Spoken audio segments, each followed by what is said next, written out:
Starbucks का लोगो पीछे से ऐसा दिखेगा। यह उसकी पूंछ है और यह पूरी तरह से खुली हुई है। अब आपके लिए यह समझना महत्वपूर्ण है कि यह डिजाइन जानबूझकर और थोड़ा डरावना था, जैसा कि आप इस वीडियो में देखेंगे।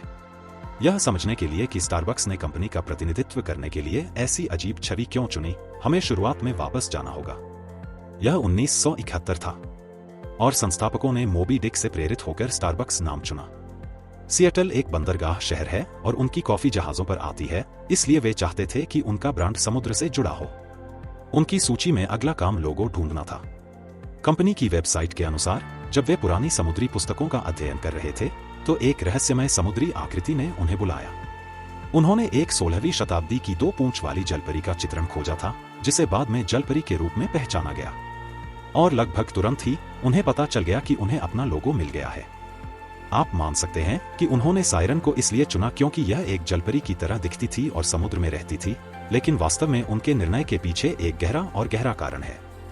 देखिए, सायरन का अपना इतिहास है जो कुछ हद तक परेशान करने वाला है और मूल संस्थापक यह जानते थे।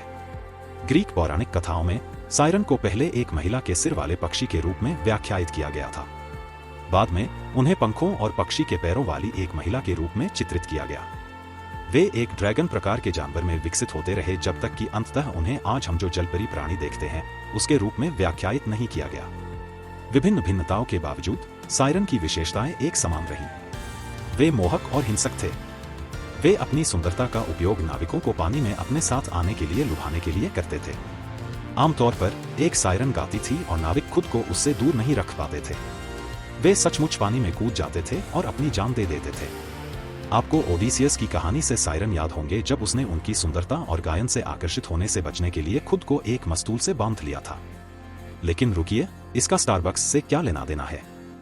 क्या उन्होंने सिर्फ इसलिए सायरन नहीं चुना क्योंकि यह जलपरी जैसी दिखती थी? अच्छा, पहले लोगों को देखिए।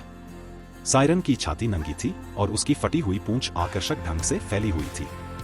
यह चित्रण कोई संयोग नहीं था। मालिकों को उम्मीद थी कि लोग स्टारबक्स देखेंगे, स्टारबक्स की खुशबू लेंगे और स्टारबक्स की इच्छा करेंगे। जैसे नाविक सायरन के आकर्षण को नकार नहीं सकते थे, वैसे ही स्टारबक्स के संस्थापक चाहते थे कि आप उनकी कॉफी का विरोध न कर सके। और यह कोई अटकल नहीं है। पूर्व अध्यक्ष और सीईओ हॉवर्ड शुल्ट्ज ने लिखा, वह शुरुआती सायरन नंगी छाती वाली और रूबेनेस्क कॉफी जितनी ही आकर्षक होनी चाहिए थी। जैसे जैसे कंपनी बढ़ने लगी, उन्हें एक समस्या का सामना करना पड़ा। जब इस आकर्षक नंगी छाती वाले प्राणी का आकार बढ़ाया गया तो यह थोड़ा ज्यादा जोखिम भरा था। उसे और अधिक उपयुक्त बनाने के लिए कलाकृति को बदलकर स्टारबक्स बिना किसी विरोध के अपने ट्रकों पर छवि लगाने में सक्षम था और अगले 20 वर्षों में लोगो और भी अधिक शांत हो गया। हालांकि इन सभी बदलावों के बावजूद एक चीज स्थिर रही है। मोहिनी हमेशा से ही केंद्र बिंदु रही है। वास्तव में कंपनी इस प्राणी से इतना प्यार करती है कि 2008 में वे मूल नंगे स्तन वाले लोगों पर वापस चले गए। यह जनता के बीच तुरंत फ्लॉप हो गया और इसे जल्दी ही बंद कर दिया गया। स्टारबक्स ने अपनी वेबसाइट पर अपने लोगो इवोल्यूशन पेज में इसका उल्लेख भी नहीं किया है, लेकिन यह दर्शाता है कि वे इस प्राणी के प्रति कितने समर्पित हैं। और आप सोच सकते हैं कि मोह और अनूठापन एक डरावनी मार्केटिंग रणनीति है, लेकिन दिन के अंत में यह काम कर रहा है।